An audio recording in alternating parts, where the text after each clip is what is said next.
ቤት ውስጥ ስትቀመጥ እንኳን ራቁትህን እንደው ዝም ብለህ ዝርግፍ ብለህ አተኛ። ምክንያቱም ሌላ ሰው ቢያይ የሚጠብቅ መልአክ እያየህ ነው።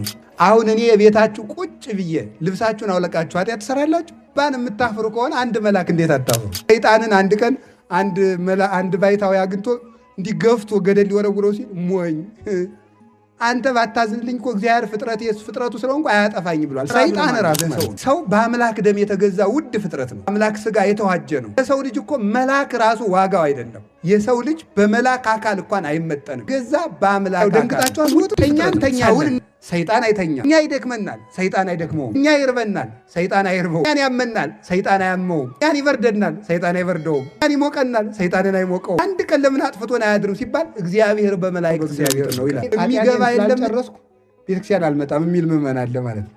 ስጨርስ እመጣለሁ ካልክ ኃጢአትን የምትጨርስበት ጊዜ ከል ስለሌለ አትመጣም ማለት ነው። እግዚአብሔር ለመሆኑ እንኳን ሰው ሰይጣን ማደር አይችልም። በዓይናችን እንድንሳሳት የሚያደርግ አንድ ሰይጣን አለ። ለጆሮአችን የሚላክ አንድ ሰይጣን አለ። ፍንጫችን ያልተፈቀደ ሽታ እንድናሸት የሚያደርግ አንድ ሰይጣን አለ። ዲያቆናት፣ የእግዚአብሔር ቤተሰቦች አንድ አምላክ በሚሆን በአብ በወልድ በመንፈስ ቅዱስ ስም እንደምን አደራችሁ?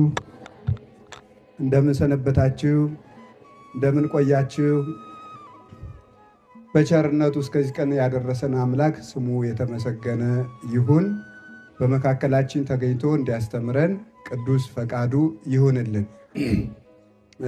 አነ ውእቱ አንቀጸ አባግዕ ዘበአማን፣ እውነተኛ የበጎች በር እኔ ነኝ። የዮሐንስ ወንጌል ምዕራፍ 10 ቁጥር 9 ላይ የምናገኘው ኃይለ ቃል ነው። እውነተኛ የበጎች በር በሉ እኔ ነኝ። እውነተኛ የበጎች በር እኔ ነኝ። ሶስተኛ በሉ እውነተኛ የበጎች በር እኔ ነኝ ይላል። ማን ነው እንዲህ ያለው? ጌታችን መድኃኒታችን ኢየሱስ ክርስቶስ ነው የተናገረው። የአምላክ ዋጋ ተከፍሎለት፣ የደም ዋጋ የተከፈለለት በደሙ የዋጀን ነን። ስለዚህ ሰው ውድ ፍጥረት ነው። ሰውን እንደ መጥላት ያለ እግዚአብሔር መናቅ የለም። ሰውን እንደ መውደድ ያለም እግዚአብሔርን መውደድ የለም። ስለዚህ ለዚህ ሁሉ የበላይ ለሚሆን ለሰው ልጅ ደግሞ ሁለት ጠባቂ መላእክት አሉ። አንድ የሌሊት አንድ የቀን። የፈለገ ኃጢአት ቢሰራ እንኳን አይለየውም። ራቅ ብሎ ነው የሚጠብቀው። ይጠብቀዋል። ሌሊቱም ሙሉ ይጠብቀዋል። ለዚህ ነው አረጋዊ መንፈሳዊ እንዲያው ብቻዬን ነኝ ብለህ ከቤት ውስጥ ስትቀመጥ እንኳን ራቁትህን እንደው ዝም ብለህ ዝርግፍ ብለህ አተኛ። ምክንያቱም ሌላ ሰው ቢያይ የሚጠብቅ መልአክ እያየህ ነው። ከኃጢአት ተጠንቀቁ የምንባለው ሰው እንዳያየን ብቻ ሳይሆን አብሮን ውሎ የሚያድር ጠባቂ መልአክ ስላለ ነው። አይገርማችሁም? እስኪ አንድ ጥያቄ ልጠይቃችሁ። አሁን እኔ የቤታችሁ ቁጭ ብዬ ልብሳችሁን አውለቃችሁ ኃጢአት ትሰራላችሁ? ንገሩኝ እንጂ ወይ እንሰራለን ወይ አንሰራም በሉ። አሁን አባን የምታፍሩ ከሆነ አንድ መልአክ እንዴት አታፍሩ? ማፈር አለብን አይደለም እንዴ? መልአክ ሕሊናችን ይህን ስለሚረሳ ነው። አንድ ሰይፍ የመዘዘ የእግዚአብሔር ብርሃን የተሳለበት አንዱ መልአክ ብቻ ሰማይን መሰንጠቅ የሚችል መልአክ በፊት ለፊታችን አቁመን ኃጢአት እንሰራለን። ያ መልአክ ደግሞ ይጠብቀናል። የትም ስንሄድ አይለየን ነው። በዚህ ጥበቃ ውስጥ ነው የምተዳደረው። እንደውም የሚገርማችሁ እኮ ጠባቂ መልአክ ባይኖር እኮ አሁን አንዳንድ ጊዜ እንመስለን እግዚአብሔር ከተወኝ ስንት ዓመቱ ይላል ሰው። ኧረ ተው፣ እግዚአብሔር ትቶ ነው ውለህ የምትገባ? ለሰከንድ እንኳን ማደር አይቻልም። የፈለገ ነፍሰ ገዳይ ዘማዊ የረከሰ ሰው ቢኖር እግዚአብሔር ያለ ጥበቃ ትቶ ታድሮ ውሎ አያውቅ። የሚያምን ኃጢአተኛ ብቻ አይደለም፣ የማያምኑትን ጭምር ጠባቂ መልአክ አላቸው። የማያምኑትን ጭምር እግዚአብሔር ይጠብቃቸዋል፣ ጠብቆ ያሳድራቸዋል። ሰይጣንን አንድ ቀን አንድ ባይታዊ አግኝቶ እንዲገፍቶ ገደል ሊወረውረው ሲል ሞኝ አንተ ባታዝንልኝ እኮ እግዚአብሔር ፍጥረቱ ስለሆንኩ አያጠፋኝ ብሏል። ሰይጣን ራሱ ማለት ነው። ሰይጣንን እግዚአብሔር ይጠብቀዋል አይጠብቀውም? ሰይጣንን ይጠብቀዋል ማለት ምን ማለት ይመስላችሁ? እንዳይጠፋ ይጠብቀዋል። እንዳይጠፋ መቼስ ማለት ነው። ፀሐይም እኮ ለአቅሟ ይህንን እርኩስ አንድ እንደው አቃጥዬ ርር ላድርገው ብላ ነበር። አይ ተይው ሲቀጣ ይኑር እንጂ በአንድ ቀንስ አይጠፋም ብሏል። በእውነቱ ማለት ነው። ሰይጣን እንኳን እግዚአብሔር ሳይፈቅድለት ውሎ ማደር አይችልም። ያ ማለት ምን ማለት ይመስላችኋል? እንግዲያማ እግዚአብሔር ፈቅዶለት ከሆነ ሰይጣን የሚኖረው እንድንሳሳትም እግዚአብሔር ፈቅዷል ማለት ነው። ደግሞ በሉ ደግሞ እንደዚያ ማለት አይደለም። ደግሞ እግዚአብሔር ፈቅዶ እንዲኖር አሰናብቶታል። ለገዛ አይምሮ አሳልፎ ሰጥቶ ሰይጣንን እንኳን በረዴቱ ባይሆንም በኃይሉ ግን ውሎ እንዲያድር ያሳድረዋል። እግዚአብሔር ባይፈቅድ እንኳን ተመልከቱ፣ እግዚአብሔር ሳይጠብቀው እንኳን ሰው ሰይጣን ማደር አይችልም። በአንድ ቀን መጥፋት ይችላል፣ በዓይነ ማቱ ቢመለከተው ማለት ነው። እነዚህ ሁሉ የሚያስተዳድር ማን ነው ካላችሁኝ፣ እግዚአብሔር በሉ እንጂ። ስለዚህ እንዲህ አድርጎ ጠብቆ እና እንደውም ልንገራችሁ፣ ቅዱስ ኤፍሬም የሚለው ምንድን ነው? አቤቱ ጌታዬ ኢየሱስ ክርስቶስ ሆይ አጋንንትን እንዳላያቸው ስላደረግከኝ አመሰግናለሁ ይላል። አጋንንትን እንዳላቸው አሁን ተመልከቱ። አንዱ ሰይጣን ብቻ ይሄንን ዋርካ የሚያህል ቢሆን ምሳሌ ነው። ከዚህ ሊረዝም ይችላል። ይሄን ዋርካ የሚያህል ቢሆን በዓይናችን እንድንሳሳት የሚያደርግ አንድ ሰይጣን አለ። ለጆሮአችን የሚላክ አንድ ሰይጣን አለ። በአፍንጫችን ያልተፈቀደ ሽታ እንድናሸት የሚያደርግ አንድ ሰይጣን አለ። ለእጃችን የሚላክ አንድ ሰይጣን አለ። ለአንደበታችን ይሄ ሁሉ ሰይጣን ከቦን ብታዩ ደንግጣችሁ አትሞቱ? እንኳንም አላየናቸው ማለት ነው። በእነዚህ ሁሉ መሃል እኛ እንተኛለን፣ ሰይጣን አይተኛም። እኛ ይደክመናል፣ ሰይጣን አይደክመውም። እኛ ይርበናል፣ ሰይጣን አይርበውም። እኛን ያመናል፣ ሰይጣን አያመውም። እኛን ይበርደናል፣ ሰይጣን አይበርደውም። እኛን ይሞቀናል፣ ሰይጣንን አይሞቀውም። ይገርማል እኮ። አንድ ቀን ለምን አጥፍቶን አያድርም ሲባል እግዚአብሔር በመላእክት ስለሚጠብቀን ነው። ስለዚህ እግዚአብሔር ሌሊትም ቀንም ይጠብቀናል። በእውነቱም ነው ናሁ እይደቅስ ወይነጉም ዘያዕቅቦ ለእስራኤል። እስራኤል ዘሥጋን የሚጠብቅ እስራኤል ዘነፍስን የሚጠብቅ እግዚአብሔር አያንቀላፋም። ሃይማኖት ማለት ራሱ ይህንን ዓለም እምኀበ ሀበቦ ፈጥሮ በረዴት የሚጠብቅ እንቅልፍ የሌለበት በባህሪው ሞት በመንግስቱ ሽረት የሌለበት ትጉህ እግዚአብሔር አለ ብሎ ማመንና ለዚህ ታምኖ መኖር ነው። ይሄ ነው ሃይማኖት ማለት። እግዚአብሔር እንዴት እንደሚጠብቀን ልብ ብላችሁ አስተውሉ። ከማኅፀን ጀምሮ አድርጎ እንዴት እንደሚጠብቀን ከአባታችን ወገብ ዘር ከእናታችን ማኅፀን ደም ከፍሎ ያንን አርግቶ እናታችን የበላችው ተጭኖ እንዳይገለን የጠጣቸው አንዝዞ ትን ብሎ እንዳይገለን የሚጠብቀን ማን ነው የሚለይ ይመስላችኋል? እግዚአብሔር ነው።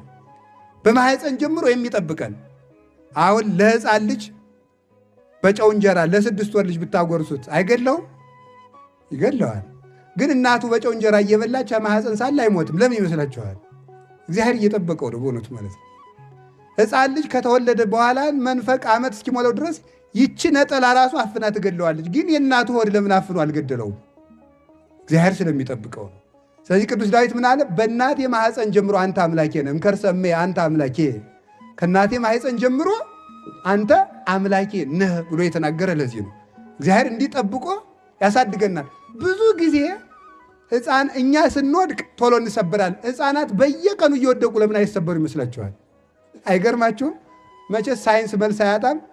ቁመታቸው ቅርብ ስለሆነ ከቅርብ እየወደቁ ነው ሊል ይችል ይሆናል። መቼስ አይታወቅም ማለት ነው። ግን አንድ ነገር የምትዙልኝ ግን ሰው በራሱ ቁመት ልክ ሲወድቅም ኃይል አለው። ባጭሩ ማለት ነው በራሱ ቁመት ሕፃኑም በራሱ ቁመት ልክ ኃይል አለው። ለራሱ ቁመት የሚበቃ ክብደት ስላለው ወድቆ አለመሰበር አይችልም። እንቁላል እዚያው ወድቆ አይደል የሚሰበረው? ለምንድን ነው ታዲያ እንደዚያ የሚሆን ሲባል እግዚአብሔር ስለሚጠብቅ፣ ሕፃናትን የሚጠብቃቸው እግዚአብሔር ስለሆነ ነው። ሳናውቅ የሚጠብቀን። አባ ጊዮርጊስ ዘጋስጫ ደግሞ እናት ልጇን ትታ ወደ ገበያ ብትሄድ እናቱ ገበያ እንደሄደች ልጁ እባብ ቢጨብጥ እናቱ እስከምትመጣ ድረስ እባቡ ልጁን ሳይበላው ይቆያል። የሕፃኑ ደግነት የእባቡን ተንኮል ይሽራልና ይላል። ማን ሲባል በእነዚህ ሕፃናት ላይ አድሮ እግዚአብሔር ስለሚጠብቅ ነው። ስለ እግዚአብሔር የማይተወን የሚጠብቀን፣ የሚረዳን፣ የሚመግበን ይህንን ዓለም ሁሉ የሚመግብ ቸሮ አምላክ እግዚአብሔር ስሙ የተመሰገነ ይሁን። 5500 ዘመን በሙሉ እግዚአብሔር ከዚህ በኋላ ተሳስተን በመልኩ ፈጥሮን ተሳስተን ብንወድቅ እንኳን 5000 ዘመን እስኪወለድ ድረስ ጥበቃውን አላቋረጠም። እንዲህ የሚል ቃል ላስታውሳችሁ። በኦሪት ዘፍጥረት ምዕራፍ 1 ላይ ወመንፈስ እግዚአብሔር ቅዱስ ይጼልል መልዕልተ ማይ፣ የእግዚአብሔርን መንፈስ በውሃው ላይ ሰፎ ነበር ይላል። እንዲህ የሚል በቀዳሚ ገብረ እግዚአብሔር ሰማይ ወምድረ፣ እግዚአብሔር በመጀመሪያ ሰማይና ምድርን ፈጠረ ይላል። ሰማይና ምድርን ፈጠረ። ወምድር ሳለወት ራቃ፣ ምድርም ባዶ ነበረች አትታይም ነበር። ከዚያ በኋላ ምንድነው? ወጽልመት መልዕልተ ቀላይ፣ በምድር ላይ ውሃ ነበር፣ በውሃው ላይ ደግሞ ምን ነበር ይላል? ጨለማ ነበረ። በዚያ ላይ የእግዚአብሔር መንፈስ ነበር ይላል። ምን ማለት ይመስላችኋል? ታች ምድር አለች፣ ምድርን ውሃ አለ፣ ከውሃው ላይ ጨለማ አለ፣ በጨለማው ላይ የእግዚአብሔር መንፈስ ነበር። ይህንን ሳዊሮስ ዘስሙናይን ሲያብራራው ሲተረጉሞ ምንድን ነው የሚለው? ምድር የተባለ ክርስቶስ እስከሚወለዱ የነበሩ ምዕመናን ናቸው። ህዝቡ ነው። ከዚያ በኋላ እሳ ደግሞ ተመልከቱ፣ በዚያ ላይ የነበረው ደግሞ ውሃ ምንድን ነው ሲባል የነቢያት ትምህርታቸው ነው። በዚያ ላይ የነበረው ጨለማ እርግማን ነው ይላል። ነቢያት እርግማን እንዳለባቸው ነበር የሚያስተምሩት። በእርግማን ታስረው ህዝቡን ግን ያስተምሩ ነበረ። እነሱም ግን ከኃጢአት አልዳኑም ነበረ። በዚያ ላይ የእግዚአብሔር መንፈስ ነበር ማለት ግን እርግማኑ ቢኖርም ኃጢአት ሰርተን ብንበድልም 5500 ዘመን የህይወት ቀጠሮ ቢሰጠንም ነገር ግን እስከዚያም ድረስ እግዚአብሔር በመንፈሰ ረድኤት መጠበቁን አልተወም ማለት ነው። በተረገምንበት ዘመን እንኳን እግዚአብሔር መመገቡን አልተወም። ነፋሳትን ማመላለሱን፣ ማንፈሱን፣ ብርሃን ማመላለሱን፣ ቀላያትን ማፍሰሱን፣ በዝናብ ማብቀሉን፣ በፀሐይ ማብሰሉን፣ ጽንስ ጠብቆ እንዲወለድ እንዲያድግ ማድረጉን፣ ከጠላት መጠበቁን፣ ፍጥረትን መመገቡን፣ ፍትህ መስጠቱን ሁሉ አላቋረጥም። ስንኳንስ በቀናንበት በተጣመምንበት ደግ ዘመን እንኳን እግዚአብሔር ይጠብቀን ነበረ። ነገር ግን በነፍሳችን ጠፍተን ነበርና እረኛ እንደሌላቸው በጎች ነበርንና አንዱ ቸር እረኛችን ሕያው ቅዱስ አካላዊ ቃል ከሰማየ ሰማያት ወርዶ እኛን ሊፈልግ መጣ። ቅዱስ ዮሐንስ አፈወርቅ እንደሚለው ወዳጁ ሩቅ ሀገር እንደሄደበት ሰው ሊፈልግ ተከትሎ እንደሚሄድ በጉ ሩቅ ሀገር ሂዳ እንደሄደችበት እንደጠፋችበት ሰው በጎቹን በጋጥቶ አንድ የጠፋችን ፍለጋ እንደሚሄድ ባህሪያችን ከእግዚአብሔር ፈጽሞ ርቆ ነበርና ሰማይ ከምድር ከሚርቀው መጠን ይልቅ የእኛ ባህሪ ከእግዚአብሔር ቸርነትና ፈቃድ የወጣው መውጣት ይበልጥ ነበረ። ስለዚህ ጌታችን መድኃኒታችን ኢየሱስ ክርስቶስ እርሱ ቸር እረኛ ነውና እኛን ሊፈልግ የባሪያን መልክ ይዞ ወደዚህ ዓለም መጣ። ለእኛ እግዚአብሔር የጌትነት መልክ ሰጥቶን ነበረ ሲፈጥረን። የጌትነቱን መልክ ሰጥቶ በጸጋ ሰጥቶን መጠቀም ባይቻለን እሱ ደግሞ የባሪያን መልክ ሰጥቶ እኛን የጌትነቱን መልክ ለመስጠት እሱ የእኛን መልክ ይዞ መጣ፣ ሰው ሆነ። ማን ነው የባሪያውን መልክ ይዞ መምጣት የሚችለው? ያንን መልክ ይዞ አላፈረበትም። በዚህ ደግሞ ክብሩትም እንደ መቀማት አልቆጠረም። ባይል ሲሆን ባለጸጋ ሆነ፣ በድሃ ቤትም አደረ። ከባለጸጎች ልጆችም አንዲት የድሃ ልጅ መርጦ በእሷ ማኅፀን አደረ። ታገሰ ለተጸንሶ ይላል ቅዱስ ቄርሎስ። ለመጸነስም ታገሰ። ይህ ትዕግስት ነው። ስፉ ምሉ የሚሆን መለኮት በጠባብ ማኅፀን ማደር ይህ ትዕግስት ነው። እሱ ንጹሕ ኃያል ሲሆን በዝሙት የተሰናከሉት የነ ዳዊት ዘር መባልን እንኳን አላፈረም። በእውነቱ አላፈረም። የነ ሩት ከጣዖት የፈለሱት የአብርሃም ዘር ሲባል አላፈረበትም። መርጬ ልወለድ አላለም እሱ። እነዚህ ሁሉ ሲወለድ ዘር ሲቆጠርለት አይገርማችሁም? እግዚአብሔር ዘር ሲቆጠርለት እግዚአብሔር አባቱ ገሌ እናቱ ገሌ አያት ተበጅቶለት እናት ተበጅቶለት ተወለደ። ከዚህ በኋላ እረኛችን መሆኑን ለማጠየቅም በከብቶች መካከልና በበጎች መካከል ተወለደ። ለምን? እረኛ ነዋ። እኛ በግ፣ እኛ ላይም፣ እኛ እንደ እንስሳት ነንና እሱ እረኛችን በከብቶች መሃል ተወለደ። በዚያን ጊዜም የእረኞች አምላክ ነበርና እርሱ ተግተው ለሚጠብቁ እረኞች የልደቱን ዜና በመልአኩ በቅዱስ ገብርኤል በኩል አበሰረ። የጠፉትን ለመፈለግ አንድ የእረኛ ታሪክ ላስታውሳችሁ። አላችሁ ይሆን? አላችሁ? እግዚአብሔር ከሁላችን ጋር ይሁን። የያዕቆብ ታሪክ ነው። ያዕቆብ ከሀገሩ ተነስቶ አባቱ እናቱ ከሚኖርበት ተነስቶ በተሰደደ ጊዜ ከወንድሙ ጋር ተጣልቶ ከአጎቱ ከላባ አጠገብ ሲደርስ አንድ ነገር አግኝቷል። ምን ይመስላችኋል? የውሃ ጉድጓድ ነው። የውሃ ጉድጓድ አገኘና እዚያ የውሃው ጉድጓድ የተገጠመበት ለ50 ለ60 የሚነሳ ታላቅ ደንጊያ ነው። ይህንን ድንጋይ የሚገጥሙት ለምን ይመስላችኋል? ሰዎች መርዝ እንዳይጥሉበት፣ አራዊት እንዳይተነፍሱበት ገጥመውት ይሄዳሉ። ከብቶቻቸውን አጠጥተው የሚያስፈልጋቸውን ቀርተው ገጥመውት ይሄዳሉ። እና ትልልቅ ሰዎች ጉልማሶች ክንደብርቱ ሰዎች ካልመጡ ከፍተው ማጠጣት አይቻላቸውም። ያዕቆብ በደረሰ ጊዜ ምን አደረገ? በጎቹ ቁመው እረኞቹ ደግሞ ለጋ ያልበረቱ ስላልነበሩ ከፍተው ማጠጣት አቅቷቸው ከጉድጓዱ ዙሪያ ከፍት ቁመው ሲቁለጨለጩ ያዕቆብ ደረሰ። ያዕቆብ ምን አደረገ? ክንደብርቱ ስለነበረ ከፍቶ አጠጣላቸው። በአጭር ቃል ያ ጉድጓድ ምን ይመስላችኋል? ያ ጉድጓድ የኛ የሕይወታችን ምስጢር የሁለንተናችን እዚያ ውስጥ በላይ የተቀበረው ያቺ ውሃው በጎቹ የሚጠብቁት ውሃ ልጅነት፣ ስርየተ ኃጢአት፣ ቅድስና፣ ሕይወት፣ ተስፋ መንግሥተ ሰማያት እንዲህ ያለው ሁሉ ነው። እንዲህ ያለው ሁሉ ውሃ ነው። ይህን የተጫነው ደንጊያ ምን ይመስላችኋል? ይህ መርገም ነው። 5000 ዘመን የተጫነን ድንጋይ ነው። ይሄ ድንጋይ ተጭኖን ነበረ። ያንን የሚጠብቁ በጎች የተባሉት እነማን ናቸው? እኛው ነን። ተጠምተን የነበርነው ነፍሳት ነት የሕይወት ውሃ ስንናፍቅ የነበር ነው። ይህንን ከፍቶ ማጠጣት ያቃታቸው ደካማ እረኞች የተባሉ ነቢያት ናቸው። እነሱ ማጠጣት አቃታቸው። ግን ሕዝቡን ግን ለጊዜው በረድኤተ ሥጋ ይጠብቃሉ፣ ያስተምራሉ፣ ይመራሉ። የሕይወት ውሃ ግን መስጠት አልተቻላቸውም። ያዕቆብ ሲመጣ ከፍቶ አጠጣ። እውነተኛው ኖላዊ ኢየሱስ ክርስቶስ ሲመጣ ግን ከሰተ ዋስተየ መሬቶ ይላል ቅዱስ ያሬድ። ራሱ ከፍቶ ምን አደረገ? አጠጣ። 5000 ዘመን የተዘጋውን ምንጭ ከፍቶ ያጠጣን መድኃኔ ዓለም እውነተኛው እረኛ። ከዚያ በኋላ ለእነዚህ እረኞች መጥቶ ኃይል ሰጣቸው ማለት ነው። ዱያነ ፈውሱ እለለምጽ አንጽሁ ሙታነ አንጽሁ አጋንንተ አውጽሁ አላቸው። አልቦ ዘይሳነክሙ የሚሳናችሁ ምንም የለም። እረኞች ድካም ነበራቸው። ማይሰራ ኃጢአትን ፍቱ፣ ሞትን እሰሩት፣ አጋንንትን አውጧቸው፣ የሞት ማሰሪያን ፍቱ፣ እየሄዳችሁ አህዮችን ፈታችሁ አምጡ አለ። ቀድሞ መፍታት አይቻልም ነበር። አሁን የመፍታትን የማሰርን ስልጣን ሰጣቸው። የሞትን ጥርስ አወለቀና በሕይወት መንገድ እንድንመላለስ ለእረኞቻችን ለሐዋርያት ኃይል ሰጠ። ይህንን ኃይል የሰጠ መድኃኔ ዓለም ስሙ የተመሰገነ ይሁን። አሁን አያችሁ፣ ይገርማችኋል።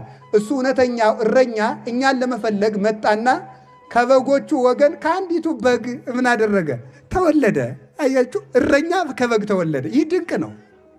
እረኛውን በጊቱ ታቀፈችው። ጥቀ እጹፍ ውቃፊ አንበሳ በአብራከ በግት ጻዳ ይላል አባ ጊዮርጊስ። ኧረ ጎበዝ፣ ግሩም ነው፣ ግሩም ነው። አንበሳውን በግ ታቀፈችው ይላል። እንዴት ሳልሰበራትም ብሎ ያደንቃል። በእውነቱ ማለት ታቀፈችው። አያችሁ፣ እረኛው እኛን የበግነት ስልጣናችንን ለመመለስ ተኩላ ወስዶን የነበርነውን እኛን ወደ በግ መንጋ ለመመለስ እሱ ለእኛ በግ ሆኖ መጣ። እውነተኛውን የዓለምን ኃጢአት የሚያስወግደው በግ እርሱ ነው ተባለ። እሱም ስጋውን ተመልከቱ፣ በግ ነውና ስጋው ተቆረሰ፣ ደሙን አፈሰሰ። ስጋውን በላ ነው፣ ደሙን ጠጣ ነው። በግ ተሽጦ ዕዳ እንደሚከፈል 30 ብር ተሽጦ የ5500 ዘመን ዕዳችንን ከፈለልን። የበግን ፀጉርን እንደሚለብሱት በጥምቀት ለበስ ነው። ወንዶች በ40 ቀን ሴቶች በ80 ቀን ክርስቶስን ለበስን። አሁን እርቃናችንን አይደለንም። ማንን ለብሰናል? ኩልክሙ ለተጠመቅሙ ክርስቶስ ለበስክሙ፣ የተጠመቃችሁ ሁላችሁ ክርስቶስን ለብሳችሁታል ይላል ቅዱስ ጳውሎስ። የተጠመቃችሁ ሁላችሁ በሉ። ማንን ለብሳችሁታል? ክርስቶስን ለብሳችሁታል። አሁን ይህ እረኛችን ነው። እውነት እላችኋለሁ እኔ የበጎች በር ነኝ። እንዲህ ያለ ኃይለ ቃሉን እንጀምርና እናጠናቅ፣ እንዳይረፍድ ብዙ መርሐ ግብር ስላለ። አነ ውእቱ አማን አማን እብለክሙ ዘይባ ውስተ አንቀጽ እንተ አንቀጽ ውስተ አጸደ አባግዕ ወዘአርገ እንተ ካልእ ገጽ ሰራቂ ወፈያት ወጉሂለያ ውእቱ። እውነት እውነት እላችኋለሁ ወደ በጎች በረት በበር በኩል የማይገባ በመስኮት የሚገባ እርሱ ሌባ ነው። ስሙ እንግዲህ እንዳትረሱ፣ እንደው በሞት ይዣችኋለሁ። ወደ በጎች በረት በበር በኩል የማይገባ በመስኮት የሚገባ ይህ ሌባ ነው ይላል። ወኖላዊሰ ውስተ አንቀጽ ይበጉ፣ እረኛ ግን በበር በኩል ይገባል። ወአፃዊኒ ያርኅዎ ሎቱ፣ የበጎች በረኛው ጠባቂ የበረቱ ጠባቂም ከፍቶ ግባ ይለዋል፣ ይገባል። በጎቹንስ ምን ያደርጋቸዋል? ያውቃቸዋል። ወይፄውዖን በበአስማቲሆን፣ በጎቹንም በየስማቸው ይጠራቸዋል። በጎቹም ያውቁታል ማለት ነው። ወያወፅኦን ወያወፍሮን፣ አውጥቶም ያሰማራቸዋል። በጎቹን አውጥቶ ያሰማራል። ከዚያስ ምን ይላል ተመልከቱ። ወምድረ አውፈሮን የሐውር ቅድሜሆን፣ አሰማርቷቸው ፊት ለፊት ይሄድላቸዋል። ወአባግዕሁኒ ይተለዋሁ፣ በጎቹም ይከተሉታል። እስመ ያአምራ ቃሎ፣ ቃሉን ያውቁለታልና። የማን? የእረኛቸውን በግ ያውቃሉ። ይህ በእስራኤል የበግ ጥበቃ ጌታ በሆነ ምሳሌ ነው እንጂ ባልሆነ ምሳሌ ስለማያስተምር የሙሴ በጎችን ምሳሌ አድርጎ አስተምሯል ይላሉ ሊቃውንቱ። የሙሴ በጎች። ሙሴ በግ ሲጠብቅ በጎችን ሲጠብቅ የዮቶርን በጎች ሲጠብቅ በትሩን ይተክላል። እዚያ በኋላ ምን ያደርጋቸዋል? በትሩን ሲተክልላቸው ይሄዱና ይጠጣሉ ውሃ። ከዚህ ጠጡ ማለቱ ነው ብለው ሳር ሲያገኝ ይተክልላቸዋል፣ ይለቅማሉ። በትሩን ሲያነሳት ደግሞ እንሂድ ማለቱ ነው ብለው ይከተሉታል። እረኞች ፊት ፊት ይሄዳሉ፣ በጎች ይከተላሉ። ይሄ የእስራኤል በግ አጠባበቅ ነው። በእኛ ሀገር ደግሞ እረኛ ከኋላ በግ ወደፊት ማለት ነው። በእኛ ሀገር እንደዚያ ነው፣ መንዳት ነው ማለት ነው። በዚያ ግን ምን ማለት ነው? መምራት ነው። በዚያ ይመራሉ ማለት ነው። እረኛው ከፊት ከፊት ከፊት እየሆነ ይመራቸዋል፣ ያሳያቸዋል ማለት። እዚህ ሳር አለ፣ እዚህ ውሃ አለ፣ የለም በዚህ ተኩል አለ፣ ተመለሱ እያለ ይጠብቃቸዋል። እረኛ በግ ሲጠብቅ የሚያደርጋቸው ቅደም ተከተሎች አሉ። ከጫካ ያወጣል። ከምን ያወጣል? አይዟችሁ በሉ። በመንገድ ይመራል። ያዙ እንዳትረሱ። በምን ይመራል? በመንገድ ይመራል። በመንገድ መርቶ ደግሞ ምን ያደርጋል? ከጠራ ውሃ ከለመለመ ሳር ያደርሳል። ከምን ያደርሳል? ከጠራ ውሃ ከለመለመ ሳር ያደርጋል። ይመግባል፣ ያለቅማል። ከዚያ በኋላ ምን ያደርጋል? በተራራ ያሰማራል። እስኪ በተራራ ያሰማራል ብሎ በተራራ ያሰማራል። አሰማርቶ ደግሞ ምን ያደርጋል? በአማጋ ያስመሻል። ይህ ለከተማ ሰው አይገባም። አማጋ ማለት ጓሮ በሉት፣ ችግር የለም። በጓሮ ምን ያደርጋቸዋል? ያስመሻቸዋል። አስመሽቶ ምን ያደርጋቸዋል? በበር እየቆጠረ ያስገባ። ያቺ ቀይቱ በግሳ፣ ጥቁሩ በግሳ፣ አጭሩ በግሳ፣ ወፍራሙሳ፣ የከሳውሳ፣ የታመመውሳ፣ ቀንዱ የተቆረጠውሳ እያለ እየቆጠረ በጠባብ በር አስገብቶ ያሰማራቸዋል እንጂ እንደው ብሎ ይሄ በቀር እንደዚህ የማያደርግ ከሆነ ዝም ብሎ በግ አንዳንድ ክፉ እረኛ አለ። ጠብቃችሁ ታውቃላችሁ? ጥሩ ነው። እና በግ ሲጠብቅ ምን ያደርጋል? ዝም ብሎ ሳር አይወስዳቸው። ወደዚያ ሊሄዱ ስትል ቀንድቧል፣ ወደ ግራ ስትሄድ ቀንድቧል። እንዲያውም አንዳንዱ ክፉ እረኛማ ይቀይዳታል፣ በይቱን ማለት ነው። ቀይዶ እግሯን አጥፎ ያሰርና እንዳትሄድበት ዛሬ ቁጭ ብሎ እሱ ቁማር ሲጫወት ይውላል ማለት ነው።